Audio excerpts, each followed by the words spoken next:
सिजावल में अवां खे ख़बर ॾींदा हलूं। शीतल दास कोहिस्तानी जी रिपोर्ट मुताबिक़ डिप्टी कमिश्नर सिजावल तारीख़ी पब्लिक लाइब्रेरी जो दौरो कयो।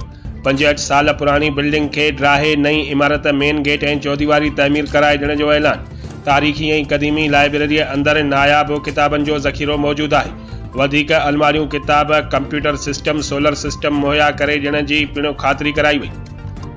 सिजावल के डिप्टी कमिश्नर अब्दुल वाजिद शेखो गुज़िरियल ॾींहुं ओचितो हाजी अब्दुल अज़ीज़ मेंद्रो नाले से मनसूब पब्लिक लाइब्रेरी सिजावल जो दौरो करे इंचार्ज लाइब्रेरियन ज़ाहिद अज़ीज़ मेंद्रो का लाइब्रेरी के दरपेश मसलन की जान वरती। उन मौके ते deputy commissioner Abdul Wajid Shekho public library में मौजूद अणगणिया नायाब किताब, रिसाला ऐं ॾेह तोड़े परॾे मां तोहफ़े तौर मिलियल 26 ॿोलियुनि में तर्जुमा थियल क़ुरान मजीद ऐं हदीस शरीफ जो जाइज़ो वरितो। डीसी सिजावल क़दीमी लाइब्रेरी इमारत जो मुआयनो कंदे गणती ज़ाहिर कंदे हुन चयो त जेतिरो भी जल्द थी सघियो पहिरें मरहले में लाइब्रेरी जी नई इमारत जो कमु शुरू करायो वेंदो। बाद में लाइब्रेरी जा समूरा मसला हल कया वेंदा। Deputy commissioner Sujawal Abdul Wajid Shekho incharge library Zahid Aziz Mendro जी ख़िदमतुनि जी पिणु साराह कई।